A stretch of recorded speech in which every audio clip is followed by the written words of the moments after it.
Bismillahirrahmanirrahim. Assalamualaikum warahmatullahi ta'ala wabarakatuh. Alhamdulillahi rabbil alamin. Wabihi nasta'in ala umuri dunya waddin. Wa la hawla wa la quwwata illa billahil aliyyil azim. سبحانك لا نحصي ثناء عليك كما أثنيت على نفسك فلك الحمد حتى ترضى ولك الحمد إذا رضيت ولك الحمد قبل الرضا ولك الحمد بعد الرضا ولك الحمد حتى ترث الأرض ومن عليها وأنت خير الوارثين سبحانك لا علم لنا إلا ما علمتنا إنك أنت العليم الحكيم رب اشرح لنا صدورنا ويسر لنا أمورنا واحلل عقدة من ألسنتنا ويفقه أقوالنا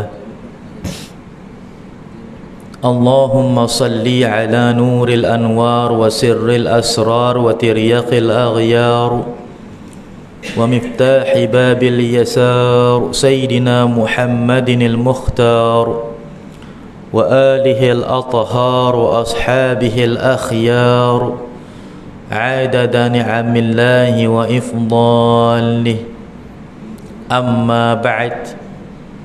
Yang dimuliakan Tuan Pengerusi Surau, Tuan-tuan Imam, Tuan-tuan Muadzin, barisan ahli jawatan kuasa, semua yang telah menjayakan, yang telah terlibat, yang telah berkhidmat dalam menjayakan segala aktiviti, program-program, pengajian-pengajian yang dianjurkan di bawah anjuran Surau An-Nur ini.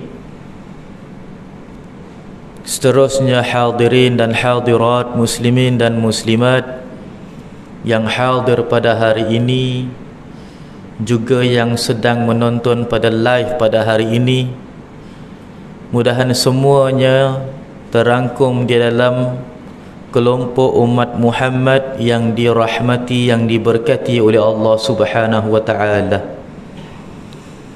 Kita bersyukur kepada Allah Subhanahu wa taala limpah kurnia serta inayah yang diberikan, diagihkan, dianugerahkan oleh Allah Subhanahu wa taala ke atas kita semua pada hari ini. Dijadikan kita sentiasa berada dalam keadaan kebaikan, dimulakan kehidupan kita pada hari ini dengan suatu kebaikan. Kita berdoa Allah Subhanahu wa taala mudah-mudahan menjadikan kita sepanjang umur dan sepanjang kehidupan kita dijadikan dalam keadaan kebaikan, keberkatan dan sentiasa dirahmati oleh Allah Subhanahu wa taala. Kita berdoa mudahan Allah Subhanahu wa taala sentiasa meningkatkan kerahmatannya, menambahkan keberkatannya dan melipat kali gandakan ganjaran ke atas kita. Ya Allah, ya Tuhan kami, apa yang telah kami kecapi pada hari ini, maka kekalkan dan teruskanlah ia bagi kehidupan kami yang akan datang, ya Allah. Dan tambahkanlah ia dengan kasih sayang, dengan kerahmatan dan juga dengan kenikmatan daripada-Mu, ya Allah.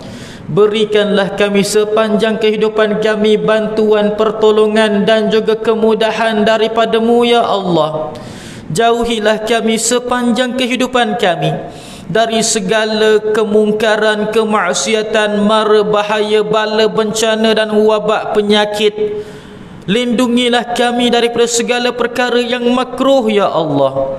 Ya Allah, ya Tuhan kami, hidupkanlah kami sepanjang kehidupan kami bernaung di bawah naungan rahmat-Mu, berjalan di atas landasan syariat-Mu dan memiliki pakaian keimanan kepada-Mu, ya Allah. Jadikanlah pertukaran hari, malam dan siang kami, saban hari, saban waktu dan juga setiap tahunnya adalah peningkatan kepada kualiti ibadah kami kepada-Mu, ya Allah.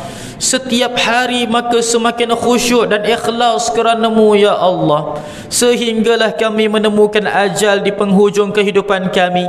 Wafatkanlah kami, matikanlah kami dalam keadaan husnul khatimah. Allahumma khtim lana bi husnil khatimah wala takhtim alaina bisu'il khatimah. Ya Allah, ya Tuhan kami, matikanlah kami semua di dalam keadaan husnul khatimah, dan jauhilah kami daripada kewafatan su'ul khatimah.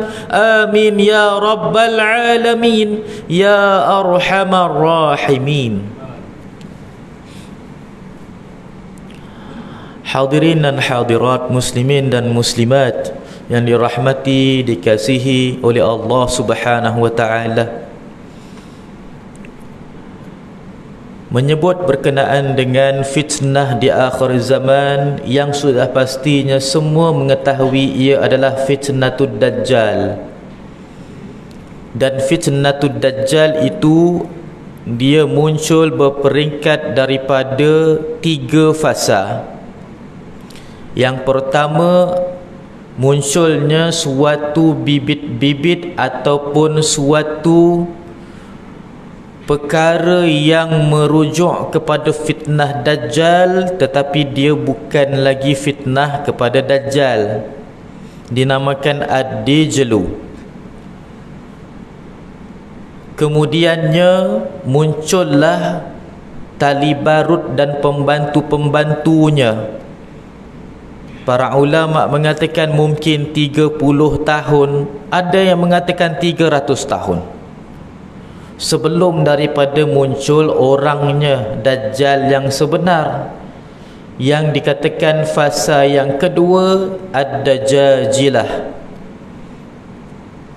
Kemudiannya muncullah Dajjal yang sebenar yang digelarkan oleh Nabi Muhammad sallallahu alaihi wasallam, tok guru kepada para ulama su, dan juga dia adalah suatu kejayaan kepada agenda-agenda Yahudi dan Nasrani yang digelarkan Nabi Muhammad sebagai Dajjal dan dinamakan oleh mereka konco-konconya sebagai Mesiah penyelamat. Untuk terelak daripada fitnahnya, mulai sekarang ini para ulama mengajarkan kita supaya jangan meninggalkan setiap kali mana selepas daripada membaca tahiyat akhir di dalam solat, doa supaya kita dijauhkan daripada fitnah Dajjal. Allahumma inni a'udzubika min fitnatil mahya wal mamat wa min fitnatil masihid dajjal.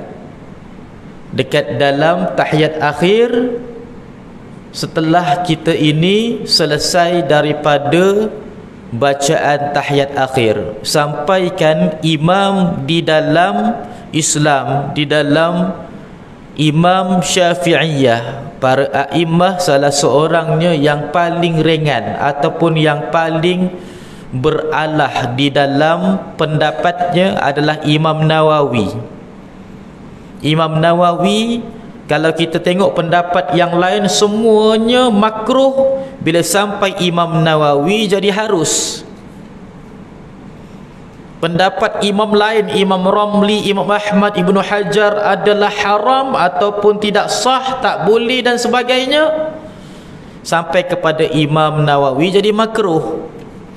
Selalunya hukum hakam bagi pendapat Imam Nawawi, bagi fiqh mazhab Imam Syafi'i, Imam Nawawi paling ringan. Tetapi ternyata dalam bab ini membaca doa setelah daripada bacaan tahiyat akhir, Imam Nawawi mewajibkan, malahan Imam Nawawi mengatakan barang siapa yang tidak membaca terbatal solat. Ini pendapat salah seorang daripada ulama. Walaupun dikatakan salah seorang, tak dapat kita ini memuktamadkan adakah Imam Nawawi seorang sahaja berpendapat sedemikian ataupun ada beberapa lagi yang lain. Adakah bilangan mereka itu adalah segelintir, ataupun mereka separuh, ataupun mereka jumhur adalah yang ramai? Bila kita sebutkan jumhur, maksudnya keramaian para ulama berpendapat dengan pendapat yang sama. Kalau ianya jumhur, solat kita yang tak bacakan doa tahiyat akhir ini jadi batal. Tapi dapat dikenal pasti bahawasanya tidak ramailah para ulama mengatakan sedemikian. Tapi walau bagaimanapun harus kita ini menitik beratkan, mengapakah ada segelintir para ulama yang mengatakan doa ini sangat penting? Kerana kita hidup pada zaman yang ianya sudah pun hampir kepada kemunculan fitnah terbesar di akhir zaman. Kalaulah setelah wafat Nabi Muhammad sallallahu alaihi wasallam, kalaupun pada waktu itu belum lagi berlaku zaman Dajjal, mungkin sudah adalah ad-dijl ataupun manusia yang mereka itu menyerupai dengan sifat Dajjal. Manusia yang serupa dengan sifat Dajjal, sifatnya mengadu domba, menipu dan juga munafik, sudah berjaya untuk melagakan para sahabat, berperang para sahabat dalam peperangan Siffin, di dalam peperangan Jamal, di dalam peperangan Nahrawan, di dalam peperangan Karbala. Semuanya peperangan yang terlibat di antara para sahabat ridwanullah, dan di antara mereka perbunuhan sesama sendiri. Bayangkan itu, para sahabat dapat dilaga-lagakan. Kita pula bukan sahabat Nabi, dan kita pula berhadapan dengan Dajjal yang sebenar. Dan salah satu perkara lagi yang diajarkan oleh para ulama untuk kita terselamat daripada fitnatul Dajjal adalah bacaan surah Al-Kahfi. Surah Al-Kahfi ini mengikut hadis yang kuat ataupun hadis yang sahih, menyebutkan bacaan sama ada 10 ayat yang terawal ataupun 10 ayat yang terakhir. Itu adalah hadis yang kuat. Ada hadis yang marjuh ataupun hadis yang lemah ataupun kita sebutkan sebagai dhaif, iaitu bacaan surah Al-Kahfi 10 yang terawal dan 10 yang terakhir. Lepas baca ayat 10 yang terawal, terus baca 10 yang terakhir pula. Hadis ini dhaif. Yang kuat 10 awal atau 10 akhir. Maksudnya salah satu. Dan juga ada bukan daripada hadis, tapi daripada ijtihad para ulama. Kebanyakannya para ulama mengatakan daripada kita ini membaca 10 ayat yang terawal sahaja ataupun 10 ayat yang terakhir sahaja, baca surah Al-Kahfi dengan lengkap. Dan waktunya pula tidak ada ditetapkan mana-mana hari, mana-mana waktu, pagi ke petang ke, hari apa ke, dalam mana-mana hadis. Tetapi inisiatif para ulama dan juga inisiatif para asatidah dibacakan pada hari Jumaat, kerana Rasulullah SAW dalam hadis yang sahih pernah menyebutkan wala taqumus sa'ah illa fi yaumil jum'ah, dan tidak akan sesekali tegak ataupun berdirinya hari Jumaat, tidak akan sesekali berlakunya hari kiamat, kata Rasulullah, melainkan pada hari Jumaat. Jadi daripada hadis ini maksudnya kiamat tidak akan berlaku melainkan pada hari Jumaat.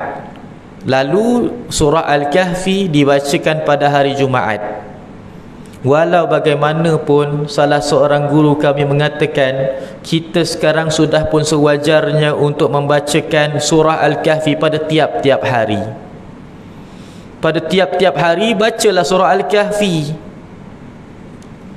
Kalau tak mampulah tiap-tiap hari baca surah Al-Kahfi, Hari ini baca 10 yang terawal, besok baca 10 yang terakhir. Selang-seli sampai hari Jumaat bacalah surah Al-Kahfi yang lengkap. Tak sempat juga, maka dalam seminggu bacalah sekali surah Al-Kahfi dengan lengkap. Tak sempat juga dalam seminggu, bacalah 10 yang terawal atau 10 yang terakhir surah Al-Kahfi. Tak sempat juga, tak tahu nak cakap apa. Banyak sangat masa terluang, tak pandai, tak boleh nak baca Quran. Hadirin dan rahmati disayangi, dikasihi oleh Allah Subhanahu Wa Taala. Kalaulah tadi doa untuk kita jauh daripada fitnah Dajjal, memang kita nampak fadilat kerana kita berdoa supaya kita dijauhkan daripada fitnah Dajjal. Tetapi apabila petua, bukan petua lagi dah, cara untuk kita terselamat daripada fitnah Dajjal, maka perlu membaca surah Al-Kahfi. Kita tidak nampak pun cerita pasal Dajjal dalam surah Al-Kahfi. Hadirin yang dirahmati, disayangi, dikasihi oleh Allah Subhanahu Wa Taala. Sebenarnya bila kita sebutkan tentang surah Al-Kahfi, dia bukan sekadar fitnah Dajjal yang dapat dielakkan, tetapi semua fitnah berkaitan akhir zaman adalah dapat dielakkan dan dapat diberikan suatu perisai ataupun suatu penghalang daripada kita terjerumus ataupun kita menimpa dan ditimpa dengan fitnah tersebut di akhir zaman dengan baca surah Al-Kahfi. Kerana apa bila kita baca surah Al-Kahfi dapat terelak daripada fitnah di akhir zaman? Kalau kita perhatikan, kita bertadabbur di dalam surah Al-Kahfi, di dalam surah Al-Kahfi semuanya berkaitan dengan kisah. Daripada awal sampai habis semuanya cerita. Surah Al-Kahfi tidak ada berkaitan akidah. Surah Al-Kahfi tidak ada berkaitan dengan syariat. Surah Al-Kahfi tidak ada berkaitan dengan tasawuf ataupun amalan sehari-harian. Cuba kita ni baca surah Al-Kahfi, kalau kita jumpalah perkara-perkara berkenaan dengan aqidah, seperti mana kalimah yang dikatakan wa rabbukal ghafuru dzur rahmah, itu semuanya perkataan yang disebutkan untuk menceritakan cerita-cerita dalam surah Al-Kahfi. Yang dikatakan subhanallah wala yusyriku fi hukmihi ahada, dan janganlah kamu itu menyekutukan pada kepimpinannya Allah Subhanahu Wa Taala dengan sesuatu. Ini memang kalam tauhid, benar. Tapi perkataan ini disebutkan oleh sesuatu individu ataupun watak dalam cerita surah Al-Kahfi tersebut. Yang disebutkan wala yadhlimu rabbuka ahada, dan Tuhan kamu tidak akan menzalimi sesiapa. Itu adalah suatu perkataan yang disebutkan oleh watak ataupun individu yang diceritakan dalam surah Al-Kahfi. Jadi surah Al-Kahfi itu secara keseluruhannya adalah cerita. Dia bukannya berkenaan dengan akidah ataupun syariah ataupun tata cara kehidupan dalam berzikir, ibadah ataupun sebagainya. Lalu apa yang menyebabkan dia itu suatu azimat, menjadi suatu penghalang, menjadi suatu pengelak ataupun perisai umat Muhammad di akhir zaman daripada fitnah? Kerana cerita-cerita tersebut adalah cerita yang sangat berkaitan untuk umat Muhammad, untuk kita semua di akhir zaman. Semakin kita ke penghujung zaman, semakinlah surah ini sangat berkaitan dengan umat Muhammad, dan semakinlah kita adalah orang yang dirujuk dalam surah tersebut. Semakinlah kita ini adalah kaum yang dituju oleh surah tersebut. Ibarat bila kita baca surah Al-Kahfi, kita sedang menasihati diri kita, dan kita ini sedang mengislah diri kita sebenarnya di akhir zaman. Hadirin yang dirahmati, disayangi, dikasihi oleh Allah Subhanahu wa taala, untuk kita menceritakan berkenaan dengan kisah-kisah di dalam surah ini, semua kisahnya agak panjang, tapi kita berikan pada hari ini dia punya konklusi dan juga dia punya sinopsis secara ringkas, untuk kita ini faham kenapa yang surah Al-Kahfi ini dapat mengelak langsung daripada fitnah Dajjal. Ketahuilah kita, dalam kisah surah Al-Kahfi, dia terdapat 4 buah kisah dalam surah tersebut. Daripada surah ayat pertama sekali, alhamdulillahilladzi anzala ala 'abdihi alkitaba wa lam yaj'al lahu 'iwaja. Ayat pertama sekali sampailah yang terakhir, ayat yang terakhir sekali. Surah ini ada 4 kisah. Setelah daripada satu kisah, berturut-turut diceritakan yang lain pula. Satu kisah habis, yang lain pula. Tidak ada diselang-selikan di dalam surah Al-Kahfi ini dengan beberapa perkara yang lain. Semuanya kisah, semuanya adalah penceritaan. Yang pertama, nama surah ini adalah surah Al-Kahfi, berkenaan dengan Ashabul Kahfi. Daripada pertama, ayat pertama, berkenaan dengan Ashabul Kahfi. Yang kedua pula, menceritakan tentang 2 orang yang dia sebenarnya beragama Hanif. Seorangnya itu diberikan kekayaan, diberikan anak ramai dan juga memiliki aset yang banyak, tetapi tidak bersyukur. Seorang lagi dijadikan oleh Allah miskin, tidak memiliki anak-anak, dan juga dia juga tidak memiliki apa-apa dalam kehidupan dia. Tapi seorang yang beriman, yang beribadah, yang banyak harta tadi, tinggal solat, buat maksiat, tak bersyukur, kufur nikmat kata orang Melayu. Maka ditunjukkan dalam surah ini bagaimana manusia ini dengan sekejap saja, yang kaya boleh dimiskinkan, yang miskin boleh mendadak kaya. Kerana apa? Yang memberikan rezeki adalah Allah, dan juga yang boleh menariknya semula adalah Allah. Kita bukan macam manusia bagi kita duit, dia minta balik, kita tak bagi. Boleh. Allah Subhanahu Wa Taala berikan kita rezeki, walaupun sudah dalam poket, walaupun sudah dalam akaun bank, dia masih milik Allah. Itu dahsyatnya rezeki. Walaupun benda tu dah kita telan dalam perut, masih milik Allah. Itu hebatnya rezeki.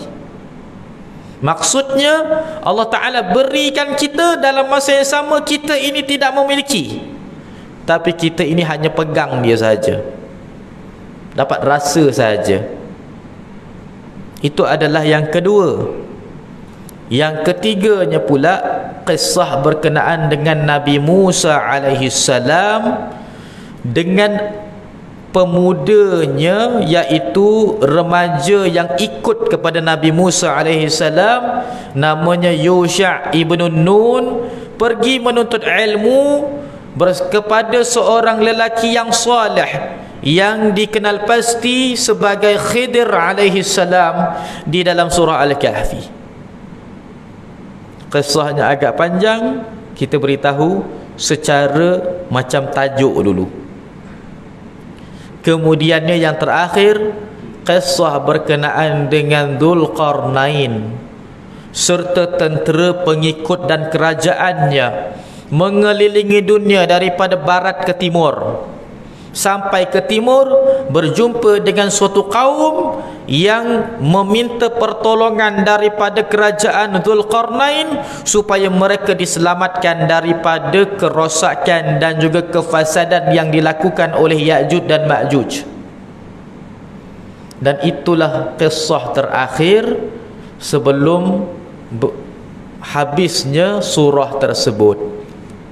Hadirin yang dirahmati, disayangi, dikasihi oleh Allah Subhanahu wa taala, empat kisah ini memiliki kaitan yang sangat rapat kepada umat Muhammad, terlebih lagi zaman-zaman teknologi dan juga zaman-zaman sosial media. Makin terlihat kebenaran surah ini. Kadang-kadang kita tertanya, apa pula kebenarannya? Allah Ta'ala cerita tentang orang zaman dahulu, bukannya tentang kita zaman sekarang. Walau macam mana pun dia punya pengajarannya sangat terkait dengan kita umat Muhammad di akhir zaman. Seolah-olah kisah itu dah dipilih oleh Allah Subhanahu Wa Taala, benda yang akan berlaku di akhir zaman. Bendanya akan berlaku, dan ianya memang subhanallah adalah kebesaran Allah Subhanahu Wa Taala, bahawasanya Allah Taala yang jadikan bumi ini, dan dia juga yang menurunkan peringatan tentang fitnah bumi dan dunia ini.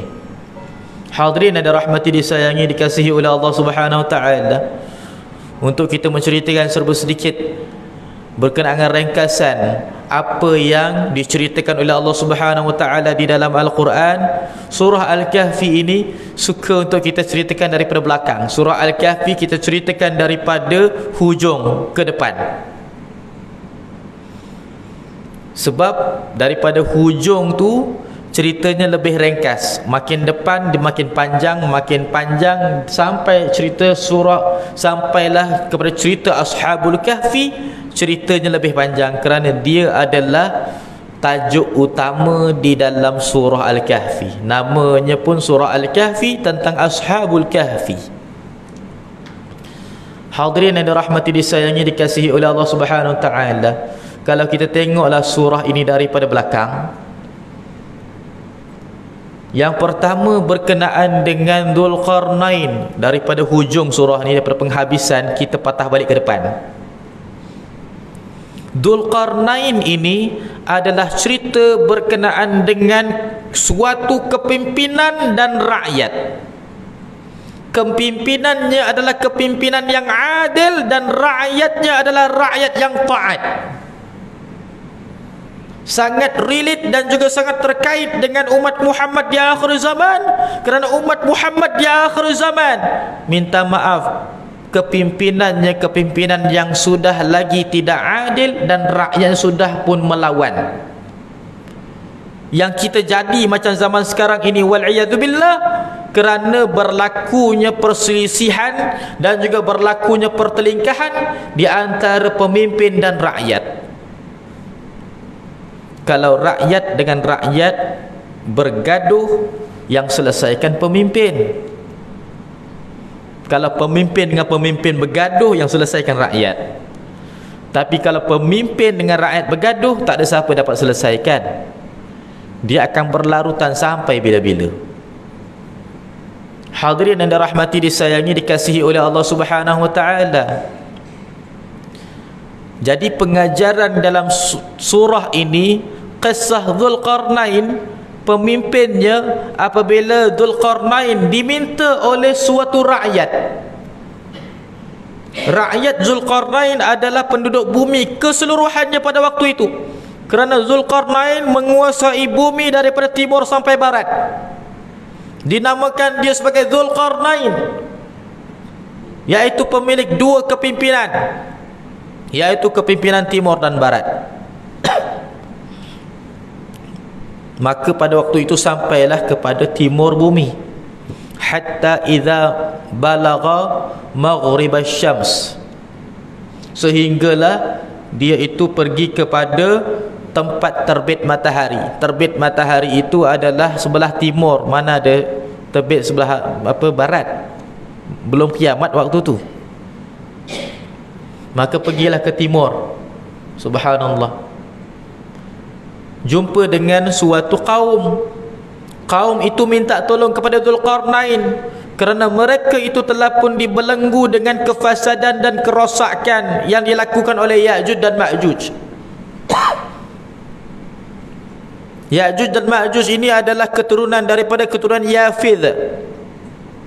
Yafith itu adalah anak Nabi Allah Nuh alaihi salam. Lepas Nabi Allah Nuh terdampar kapalnya, Nabi Allah Nuh alaihi salam berkahwin isteri baru. Isteri lamanya hanyut. Sebab apa? Tak mau dengar cakap, tak beriman kepada perintah Nabi Nuh. Isterinya dengan anak dia, maksudnya keluarga dia habis. Tinggal sebatang kara Nabi Nuh alaihi salam atas kapal dengan dia punya umat, termasuk Nabi Nuh alaihi salam, semuanya 83 orang sahaja. 83 orang sahaja. Laki dengan perempuan tak dapat dikenal pasti berapa jumlahnya di antara lelaki dan wanita. Dikatakan jumlah mereka adalah jumlah yang hampir-hampir seimbang. Mungkin separuh-separuh di antara 83 orang tersebut. Nabi Nuh seorang lelaki, ada 82 orang lagi. Maksudnya 41 orang lelaki, 41 orang perempuan mungkin yang seperti mana itu. Dan Nabi Nuh AS ketika mana terdampar dekat sebuah bukit ataupun dekat sebuah daratan, apabila telah pun banjir itu surut, pada waktu itu Nabi Nuh AS berkahwin dengan isteri yang baru, membina keluarga yang baru. Daripada isteri yang baru itulah lahirlah anak yang paling famous, maksudnya anaknya ramai, 3 orang lelaki yang paling famous, melahirkan kabilah manusia yang sangat ramai dalam dunia ini, iaitu Sam, Yam dan juga Yafith. Dikatakan anaknya ada 4 yang lelaki, Sam, Yam, Ham dan juga Yafith. Jadi 4 orang lelaki ini semuanya melahirkan kabilah manusia yang sangat ramai.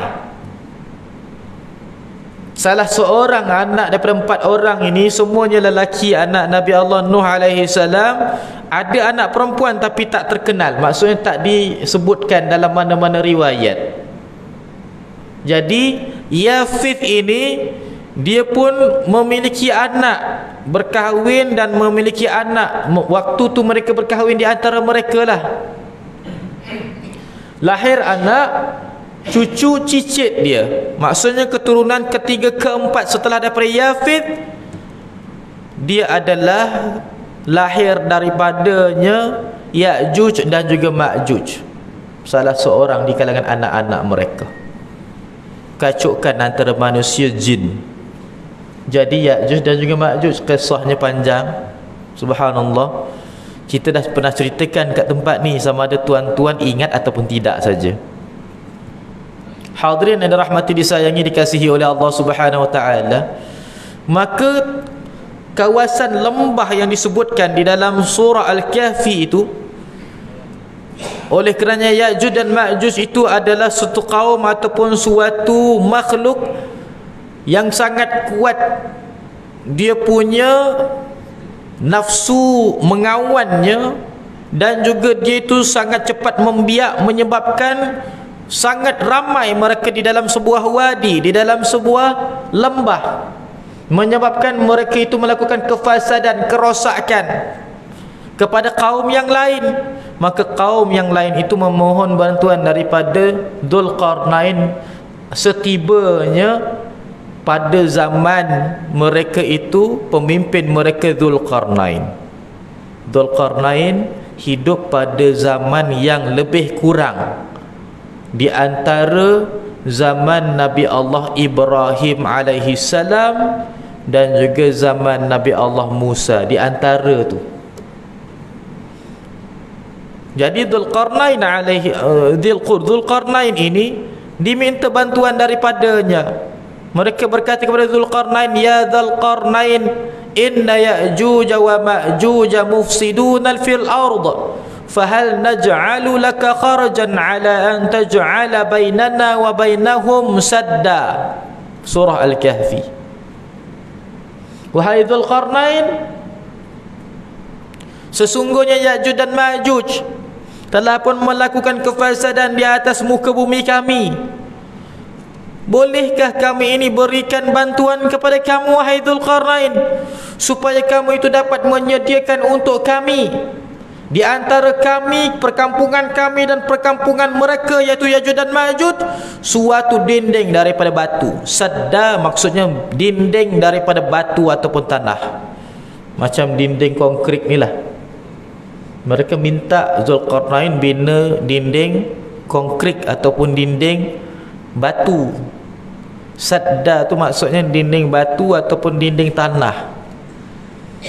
Lalu jawab Dzulqarnain, ma makkanni fihi rabbi fa'inuni biquwwatin aj'al bainakum wa bainahum radma. Seperti mana Allah Subhanahu wa taala berikan aku kekuatan dan juga kedudukan, kata Dzulqarnain, ma makkanni fihi rabbi, apa yang telah pun diberikan oleh Allah Subhanahu wa taala kepada aku daripada kekuatan, fa'inuni, maka bantulah aku dengan kekuatan kamu juga. Minta bantuan pemimpin daripada rakyat. Fa'inuni biquwwatin, maka bantu aku dengan kekuatan. Aku akan sediakan di antara perkampungan kamu dan perkampungan mereka, Ya'juj dan Ma'juj, radma, iaitu dinding daripada besi. Tadi minta batu tapi dia bagi besi. Maksudnya lebih baik lagi, lebih kukuh lagi. Subhanallah. Maka di sini adalah suatu diplomasi di antara pemimpin dan suatu rakyat. Rakyat memerlukan, lalu memohon kepada seorang pemimpin, tetapi permohonan tersebut tidak memberikan beban kepada pemimpin, malahan mengatakan, boleh tak kami memberikan bantuan kepada kamu, wahai Dzulqarnain, untuk kamu selamatkan kami. Maksudnya dia tak goyang kaki jugalah, iaitu penduduk tu, bukannya kamu tolong kami tidur kat rumah, tak apa, tak payah tolong pun tak apa.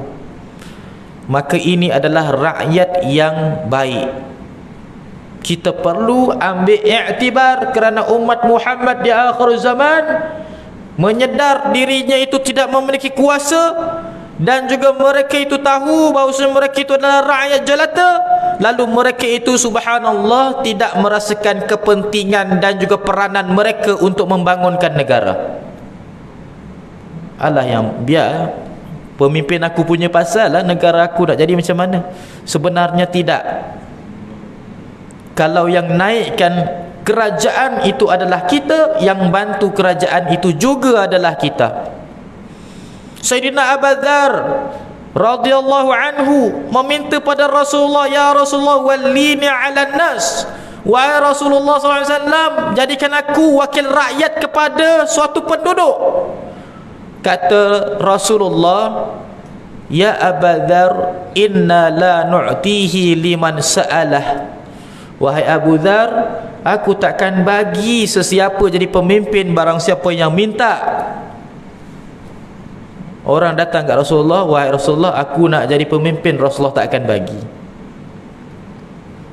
Kata Rasulullah SAW, wa man utiya, barang siapa, wa man atahu, barang siapa yang memintanya, ahanahu alaihi, dia akan dibebankan. Minta kepimpinan, dia akan dibebankan.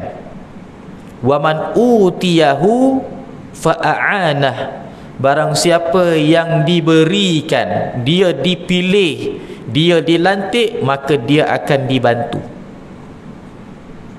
Kalau orang tu kata, datang kat kita, cuba, aku nak jadi pemimpin lah, tolong pilih aku boleh tak? Dia minta jadi pemimpin, sedangkan kita tak suka pun dia jadi pemimpin. Lalu kita pun naikkanlah dia dengan keterpaksaan. Nanti apa yang kita lakukan? Segala kesilapan dia, kita akan mengatakan, dulu nak sangatkan jadi pemimpin, sekarang hadapilah. Tapi Kalaulah orang tu tak mau jadi pemimpin, tapi kita yang nak naikkan dia, dia tak mau. Sampailah satu ketika kita akan mengatakan, kalau kamu jadi pemimpin, kami akan bantu. Apabila dia gagal dalam kepimpinan, kita akan rasa tanggungjawab untuk bantu dia. Ini adalah sifat yang betul dalam agama. Inilah kenapa di akhir zaman nanti dalam sebuah hadis mengatakan Al-Mahdi yang akan dibaiat di akhir zaman dikatakan fayubay'unahu karihan.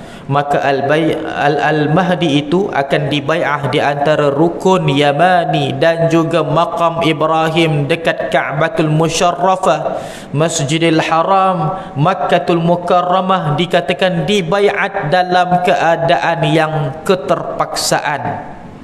Sampaikan dalam riwayat mengatakan fa in abaita qata'na 'unuqak. Wahai pemimpin, kalau kamu tak mau jadi pemimpin kami, aku akan pancung kamu. Imam Al-Mahdi dipaksa.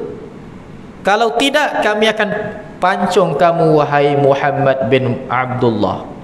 Barulah dia menghulurkan tangan berbaiat. Kalau tidak, tak mau jadi pemimpin. Sampai ke tahap itu, tak mau sungguh jadi pemimpin. Subhanallah. Tapi dia dipaksa untuk jadi pemimpin. Pemimpin yang macam ini, contohnya lah, kalaulah kepimpinannya gagal, siapa yang rasa tanggungjawab? Mestilah orang yang naikkan dia, betul tak? Mestilah rakyat dia, mestilah pengikut dia rasa tanggungjawab. Jadi kebersamaan itu menyebabkan akan membuahkan kejayaan. Subhanallah. Tapi yang apa kita lihat di akhir zaman sudah pun berbeza di zaman sekarang. Mereka yang mendapat kepimpinan, mereka menuntut jadikan mereka pemimpin. Hadirin dan rahmati disayangi dikasihi oleh Allah Subhanahu wa taala. Apabila Dzulqarnain diminta bantuan daripadanya, rakyatnya mengatakan, kami akan bantu kamu untuk menyediakan prasarana, untuk menyediakan apa-apa perkara supaya kamu boleh jadikan di antara kami dan di antara mereka Yajuj dan Majuj suatu dinding daripada tanah. Lalu pada waktu itu Dzulqarnain pun adalah seorang pemimpin. Bayangkan kepimpinannya, kepimpinan yang daripada timur sampai barat. Dia bukan memimpin sebuah negara. Malaysia ni adalah sebesar Kuaci je dekat dalam peta dunia. Kecil sangat Malaysia ni. Subhanallah. Kecil sangat Malaysia ni. Bukannya pemimpin Malaysia Dzulqarnain, dia pemimpin global. Daripada Amerika sampailah daratan yang berada dekat Jepun sana, timur sampai barat, dia adalah pemimpinnya. Maksudnya kepimpinannya sangat besar. Sangat besar kepimpinannya. Lalu Dzulqarnain sebenarnya boleh mengatakan bahawasanya aku akan bantu kamu, no problem, jangan risau. Tapi Dzulqarnain tidak pernah rasa sombong. Kepimpinannya sangat besar dan kedudukan dia sangat tinggi. Kekayaan jangan cakap lah, kalau dah kata pemimpin timur dan barat, yang memimpin negara kecil-kecil pun dah boleh jadi jutawan, negara besar macam mana lagi? Memang dia itu seorang yang kaya raya lah sepatutnya. Subhanallah, tak mau jadi kaya pun terjadi kaya, terpaksa jadi kaya. Maka mengatakan kepada penduduk kampung di situ, katanya ma makkanni fihi rabbi, dengan apa yang Allah Ta'ala telah pun teguhkan keadaan aku, maksudnya dengan kepimpinannya, dengan kekuatannya, dengan kemampuannya, apa yang Allah Ta'ala berikan kepada aku ini yang menyebabkan aku dah jadi kukuh, jadi kuat. Fa'ainuni biquwatin, maka bantulah aku dengan kekuatan kamu. Maksudnya Dzulqarnain tidak pernah rasa sombong, tak pernah rasa kekuatannya itu boleh menyelesaikan segala-galanya, masih memerlukan pertolongan daripada rakyat, masih memerlukan suatu bantuan daripada orang bawahan. Pemimpin yang baik, pemimpin yang hebat, kita cakap ni berkenaan dengan pemimpin pasal apa? Umat Muhammad di akhir zaman, walaupun bukan pemimpin, dia akan cerita pasal pemimpin. Duduk kedai kopi, cerita pasal pemimpin. Subhanallah.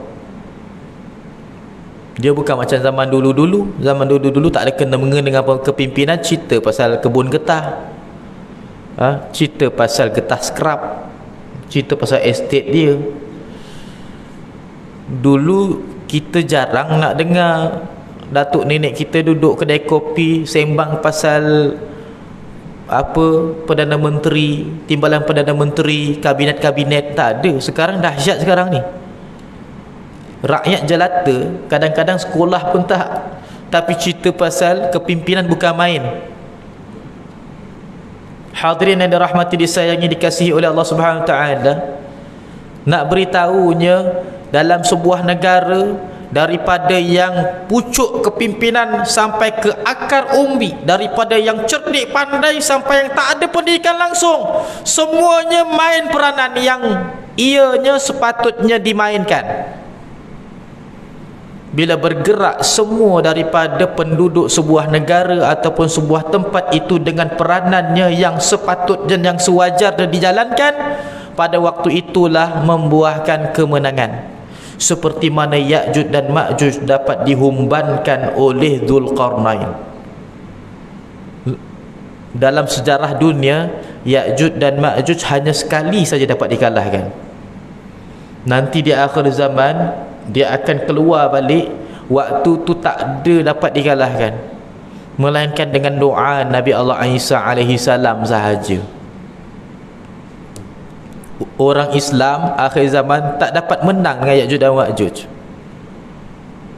Sebab kita bukannya macam rakyat yang ada pada zaman Dzulqarnain, dan pemimpinnya pun tak sehebat Dzulqarnain. Hadirin yang dirahmati, disayangi, dikasihi oleh Allah Subhanahu Wa Taala, maka Dzulqarnain pun mengatakan, aj'al bainakum wa bainahum radma, aku boleh jadikan di antara kamu, perkampungan kamu maksudnya, dan di antara mereka, perkampungan mereka, Ya'juj dan Ma'juj, radma, dinding daripada besi. Jadi ingat, di antara kita siapa-siapa nantinya dinaikkan jadi pemimpin, mana tahu kan? Budak-budak muda sekarang tengok nampak macam duduk kat surau sekarang, mana tahu MB Selangor nanti akan datang, mana tahu, wallahu alam. Kan, Perdana Menteri sekarang pun, dulu masa remaja mana ada tahu, mana ada siapa tahu dia tu Perdana Menteri, betul tak?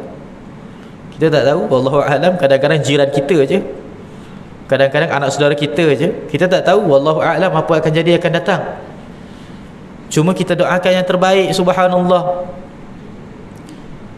Kita nak sebutkan di sini, kalau seseorang itu diangkat jadi pemimpin, apa yang diminta oleh pengikutnya, oleh orang bawahannya, oleh pekerjanya, oleh staf-stafnya, pemimpin itu bukannya berkaitan dengan sebuah negara sahaja. Dalam organisasi pun boleh ada seorang pemimpin. Dalam sebuah keluarga pun boleh ada seorang pemimpin. Dalam komuniti kecil pun ada seorang pemimpin. Pemimpin apa pun kita jadi, perlulah apa benda yang diminta daripada kita, kita berusaha untuk adakan yang lebih baik daripada yang dia minta. Kalau kita contohnya minta peruntukan minta 5,000, tak apa, saya bagi 10,000, saya usaha. Itu adalah sikap pemimpin, sentiasa nak berikan yang lebih baik, bukan yang terbaik. Sebab kalau kita katakan yang terbaik, dia hanyalah dalam kadar yang ianya kita mampu. Tetapi kalau kita katakan dia lebih baik daripada apa yang diminta, Allah Ta'ala akan tolong. Bila disebutkan bahawasanya penduduk kampung tu minta dinding daripada batu, kata Zulqarnain, aku boleh jadikan di antara kamu dan mereka dinding daripada besi. Maksudnya bila dikatakan ma makkanni fihi rabbi, dengan kekuatan yang ada pada aku, kata Zulqarnain, maksudnya aku, tentera dan juga kerajaan aku. Kalau tambah dengan kekuatan kamu pula penduduk kampung, kita boleh jadikan di antara kita perkampungan kamu dengan perkampungan mereka dinding daripada besi. Maksudnya lebih baik daripada apa yang diminta oleh mereka. Subhanallah. Dan Zulqarnain tidak pernah mempertimbangkan dulu, tak pernah buat mesyuarat dulu ke, bincang dulu ke, nantilah besok-besok tengok macam mana kalau diluluskan ke. Tak, waktu tu juga subhanallah, kerana apa? Mereka telah pun terdesak nak dapatkan bantuan supaya terhadang mereka daripada kefasadan, kerosakan, kehancuran daripada Ya'juj dan Ma'juj.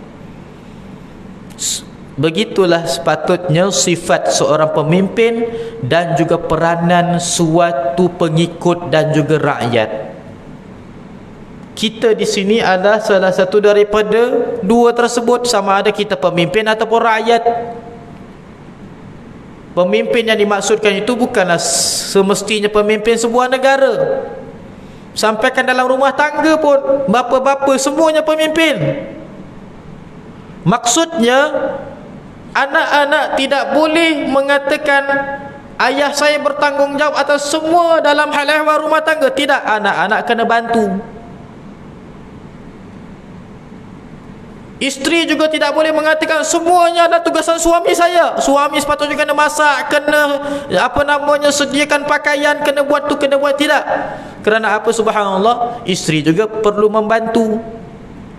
Suami pula tidak bolehlah goyang kaki, tak apalah, dah ada isteri anak-anak boleh bantu. Tidak, perlulah dia itu berikan yang lebih daripada apa yang diminta oleh isteri dan anak-anaknya. Keluarga macam ini akan berjaya.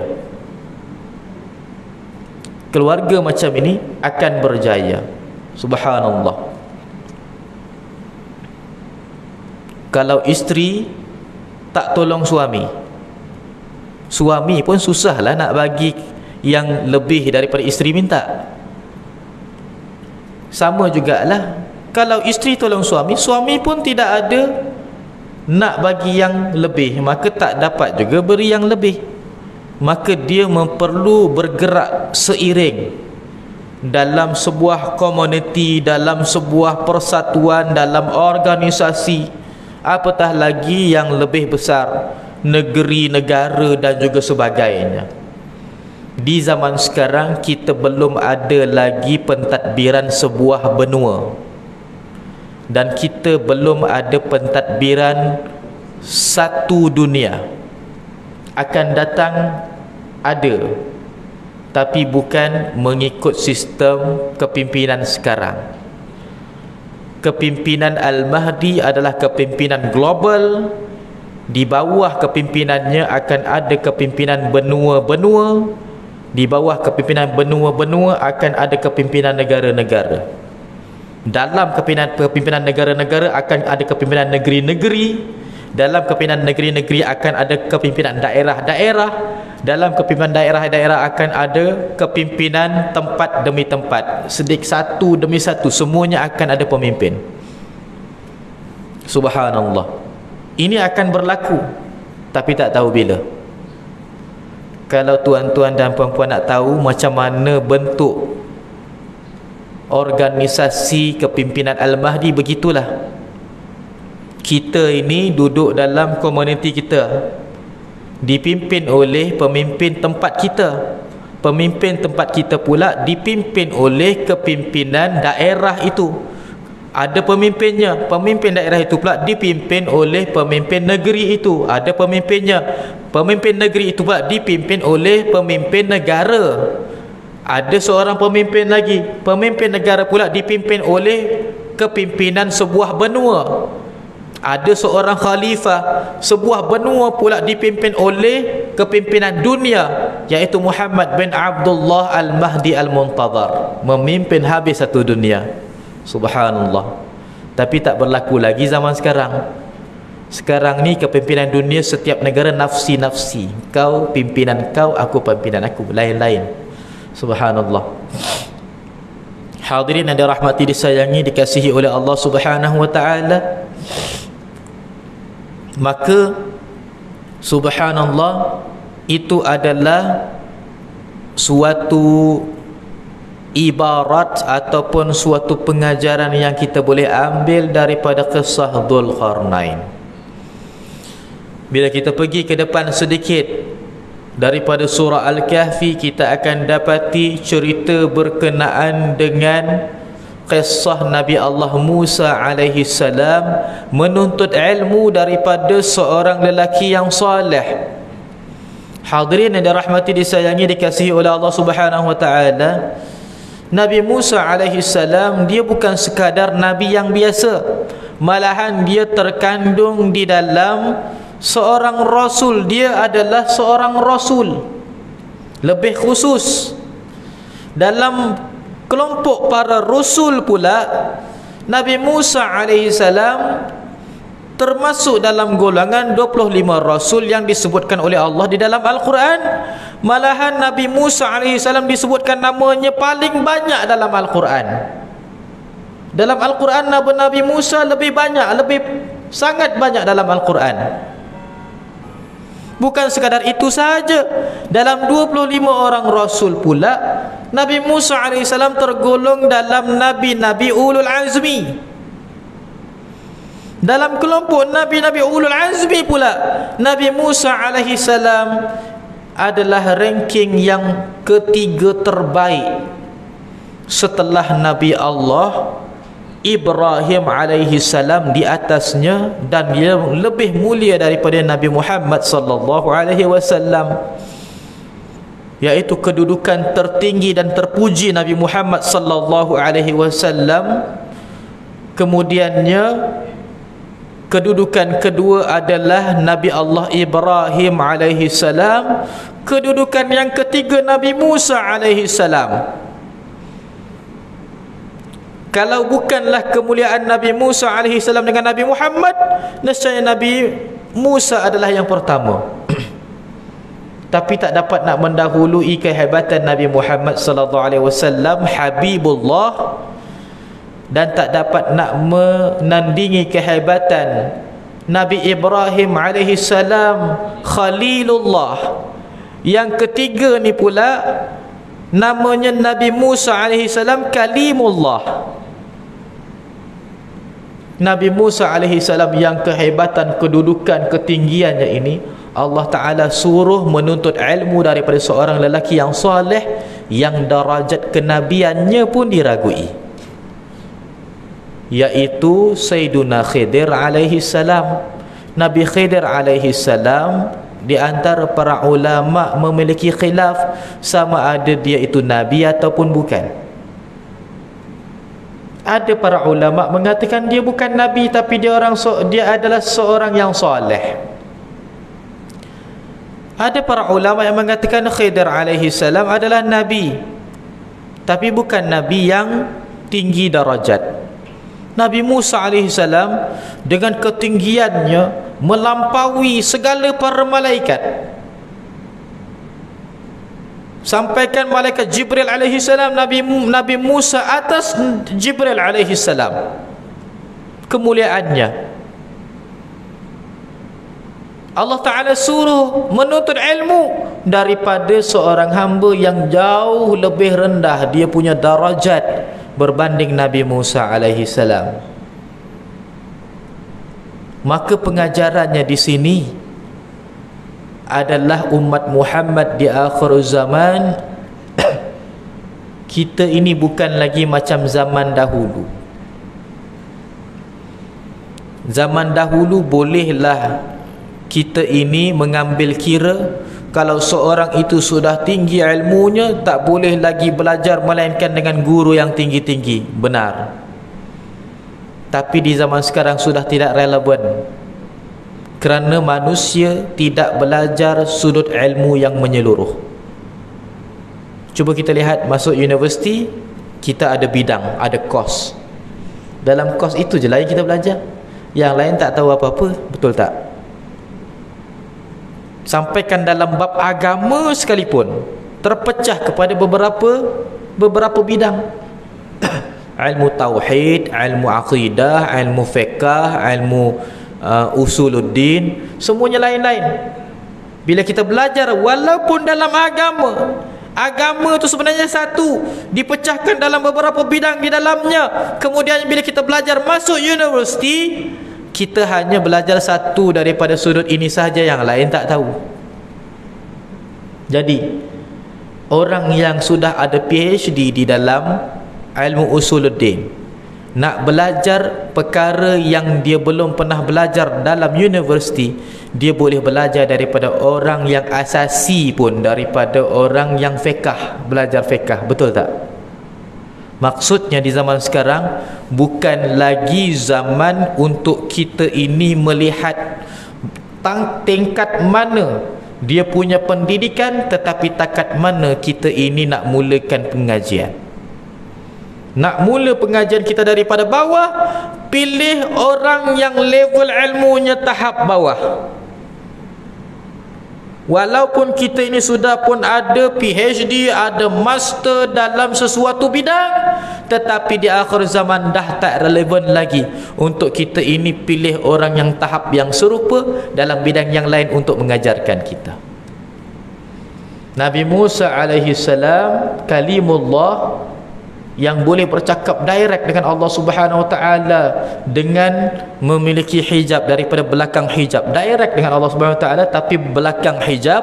Subhanallah, disuruh belajar dengan Nabi Khidir alaihi salam, kerana takat ilmu yang ada pada Nabi Khidir tidak ada pada Nabi Musa alaihi salam, walaupun dalam bentuk yang rendah. Subhanallah, sampai ke Nabi Khidir alaihi salam mengatakan, innaka lan tastati'a ma'iyya sabara, kamu tidak akan dapat sabar, ataupun kamu takkan sabar dengan aku, dengan apa yang aku lakukan. Maksudnya kamu takkan dapat apa yang aku akan ajarkan, wahai Nabi Musa alaihi salam. Subhanallah, Khidir alaihi salam cakap dengan Nabi yang tinggi itu darajat. Subhanallah, Nabi Musa alaihi salam katanya, subhanallah, satajiduni insyaallahu sabiran wa la a'si laka amra, kata Nabi Musa. Nabi Musa berkata kepada Nabi Khidir, kamu akan dapati aku akan menjadi orang yang paling sabar ikut kamu punya ilmu, dan aku takkan ingkar dengan apa yang kamu itu arahkan. Bayangkan, Nabi Musa patuh kepada guru yang level sepatutnya, level dia di sisi Allah jauh lebih rendah. Nabi Khidir tu macam tak ada apa-apa di kalangan para anbiya, seorang yang soleh, tapi di kalangan para anbiya macam tidak ada apa-apa. Nak banding Nabi Musa alaihi salam, dikurniakan suhuf, dikurniakan kitab Taurat, di bawahnya banyak para anbiya, dan juga Nabi Musa alaihi salam dapat, subhanallah, diselamatkan daripada Fir'aun. Yang kita sebutkan Nabi Musa paling banyak musuh. Yang pertama, musuhnya umatnya sendiri, iaitu Bani Israel. Yang kedua, musuhnya Samiri, sesatkan umatnya. Yang ketiga, musuhnya umatnya sendiri, Qarun umat Nabi Musa. Yang keempat, musuh dia paling utama Fir'aun. Yang paling banyak musuh Nabi Musa alaihi salam. Dalam Quran, semua musuh Nabi Musa tu ada dalam Quran. Kalau kita tengok ceritanya, kisah Qarun ada dalam Quran, kisah umat Nabi Allah Musa tentang pemilihan lembu nak disembelih, Al-Baqarah pun ada dalam Quran. Berkenaan dengan Samiri pun ada dalam Al-Quran. Berkenaan dengan Fir'aun, jangan cakaplah, lebih banyak lagi dalam Quran. Subhanallah. Sebenarnya kenapa dalam Quran ada banyak kisah Nabi Musa alaihi salam? Begitu jugalah sebab Nabi Musa alaihi salam dia adalah seorang rakyat yang terpaksa tegur pemimpin dia. Lihat bagaimana seorang rakyat tegur pemimpin. Bukannya pergi dekat takhta Nabi Allah Nabi Musa alaihi salam, bukannya pergi ke atas singgah sananya Fir'aun, dia pergi lempang mukanya Fir'aun. Tidak, walaupun Nabi Musa kuat. Tapi Allah Ta'ala mengatakan faqul hal laka ila an tazakka. Wahai Musa, aku tahu wahai Musa. Allah Ta'ala sebutkan kepada Nabi Musa, wahai Musa, seolah-olah Allah Ta'ala mengatakan, aku tahu engkau kuat, aku tahu engkau berani dengan Fir'aun, kamu tak penakut. Tapi katakanlah olehmu, wahai Musa, wahai Fir'aun, aku nak ajak kamu supaya beriman. Adakah kamu mahu beriman dengan aku? Sebut lembut-lembut, wahai Musa. Sedangkan dengan kekuatan, dengan kerasulan, dengan kenabian Nabi Musa, boleh saja Nabi Musa naik atas singgasana Fir'aun, dia tempeleng kepala Fir'aun mati, boleh. Nabi Musa seorang yang kuat, bukannya seorang yang lemah. Dia seorang sahaja pun boleh kalahkan 40 beribu-ribu manusia. Dua kabilah nak bergaduh, Nabi Musa tepuk dada, meninggal dunia habis, mati, kena tepuk dada dengan Nabi Musa. Nabi Musa baru tepuk dada tu, tepuk bom, meninggal terus orang tu. Belum lagi penumbuk tu, sekali penumbuk rasa hilang muka terus. Nabi Musa kekuatan luar biasa. Ada suatu perkampungan, kampung tu tengah mengalami kemarau, dan dekat kampung tu memang disediakan satu perigi yang besar, dan penutup perigi tu kalau nak dialihkan perlu dengan 40 orang lelaki yang kuat. Bila dah berlaku kemarau, ada 40 orang lelaki nak alihkan, tapi 40 orang lelaki tu dah jadi lemah kerana tak dapat minum. Datang Nabi Musa AS, Nabi Musa angkat seorang, alihkan dengan mudah. Subhanallah. Agaknya Nabi Musa AS zaman sekarang, dia boleh angkat kereta Mercedes sebelah tangan, kereta kancil sebelah tangan, senang. Setakat 1 tan 2 tan bukan masalah bagi Nabi Musa AS untuk angkat. Nabi Musa AS rasanya kekuatan sebelah tangannya, kekuatan yang boleh mengangkat 1.5 1.6 tan, 1600 tan boleh angkat sebelah tangan Nabi Musa AS, kekuatan dia.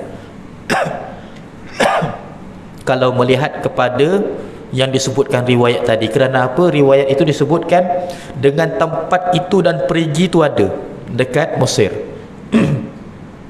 Perigi itu jangan cakap lah, perigi itu orang zaman sekarang memang tak terangkat langsung. Kalau kita nak angkat memang tak akan terangkat, kita yang terangkat. Nabi Musa dikatakan angkat dengan 2 belah tangan macam angkat dulang aja, alihkan. Yang zaman Nabi Musa AS, penutup perigi tu yang dibuat daripada konkrit ataupun tanah batu tu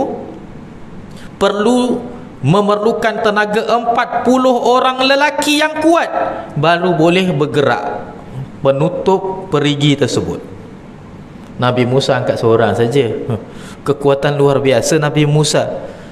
Kekuatan yang luar biasa tu, rasa-rasanya mustahil ke nak kalahkan Fir'aun dengan dia punya kekuatan. Tak ada masalah langsung bagi Nabi Musa. Nabi Musa kalau nak kalahkan Fir'aun, tak ada masalah, no problem bagi dia. Nak ambil alih kepimpinan, no problem. Nabi Musa boleh naik atas singgasana tu, singgasana Fir'aun tu, dia boleh tempeleng Fir'aun meninggal waktu tu, ambil alih kerajaan waktu zaman tu. Bukan tak boleh, tapi kenapa tidak pernah dilakukan? Kerana nak menunjukkan agama ni bukan agama bergaduh. Nak tunjukkan wahyu Allah ni, agama ni, syariat ni bukan ajak bergaduh, tapi ajak berdiplomasi, ajak berbincang.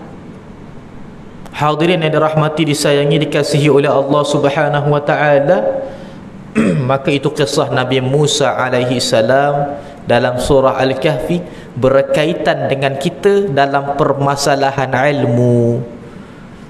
Umat Islam zaman sekarang ini yang bertegang leher, yang sampai bergaduhan, bercanggahan, sampai mengkafirkan, mensyirikkan yang lain, sampai memunafikkan yang lain, semuanya hanyalah kerana bercanggahan dan berbeza di dalam pendidikan dan juga ilmu. Dalam bab lain kita boleh je berlapang dada, boleh tersenyum dalam bab yang lain, tetapi bila bincang berkenaan dengan keilmuan, terutama sekali di dalam agama, di dalam Islam, terus bertegang leher, terus berkerut dahi. Astaghfirullahalazim, seolah-olah perkara itu adalah benda yang dikatakan harus bagi umat Muhammad untuk berkelahi ataupun bercakaran di antara satu sama yang lain. Apa yang menyebabkan terjadi sedemikian di zaman sekarang? Kerana kita tidak ada memiliki sifat tawadhu' ketika mana menuntut ilmu. Waktu menuntut ilmu itu tidak pernah merasakan diri itu rendah. Sudahnya merasakan aku belajar, engkau tahu apa. Daripada situlah timbulnya sifat aku benar, engkau salah. Dan daripada situlah timbulnya sifat untuk menyalahkan yang lain, dan juga semuanya tak betul melainkan dia saja yang betul. Hadirin yang dirahmati, disayangi, dikasihi oleh Allah Subhanahu wa taala. Mudahan Allah Subhanahu wa taala mengangkatkan darajat, mengampunkan dosa, dan kita ini sentiasa berada di bawah rahmat Allah Subhanahu wa taala. Kita berdoa Allah Subhanahu wa taala mengampunkan dosa kita, melindungi segala keaiban kekurangan kita, dan juga melipat kali gandakan ganjaran ke atas kita, ya Allah. Ya Allah, ya Tuhan kami, hindarilah kami daripada fitnah di akhir zaman, terutama fitnah Dajjal. Dan juga kami memohon kepadamu, ya Allah, berikanlah kami ketenangan jiwa dan juga ketenangan hati. Hindarilah kami daripada kecelaruan, daripada keluh kesah, dan juga daripada penyakit jiwa, ya Allah, daripada anxiety, daripada penyakit-penyakit yang berkenaan dengan jiwa dan akal, ya Allah. Ya Allah, ya Tuhan kami, hindarkanlah kami daripada pembunuhan diri dan juga daripada kematian mengejut. Ya Allah, ya Tuhan kami, hindarkan ahli keluarga kami daripada sifat ingin bunuh diri dan juga sifat mereka itu merasakan diri tak berguna lagi, ya Allah. Hindarkan kami semua daripada penyakit jiwa yang wujud di akhir zaman, ya Allah. Kasihani kami, ya Allah. Dan juga hindarkanlah kami daripada kematian su'ul khatimah. Rabbana atina fid dunya hasanah wa fil akhirati hasanatan wa qina adzaban nar. Sallallahu ala sayyidina Muhammadin nabiyil ummi wa ala alihi wa sahbihi wa baraka wa sallam, walhamdulillahi rabbil alamin. InsyaAllah kisah tadi kita akan sambung pada waktu yang akan datang. Tadi baru 2 kisah, ada lagi 2 kisah di dalam surah Al-Kahfi. Kita berhenti setakat ini dahulu. Minta maaf kalau ada salah silap, kekurangan dan juga tersinggung mana-mana pihak. Tidak adalah apa yang kita ucapkan tadi melainkan untuk jadikan suatu contoh sahaja. Kalau terkena nak buat macam mana? Kalau terkena ustaz pun kena juga kan, kena diri sendiri juga. Jadi subhanallah, sama-samalah kita bermuhasabah. Akhir kalam, aqulu qawli hadha li wa lakum wa billahi taufiq. Assalamualaikum warahmatullahi ta'ala wabarakatuh.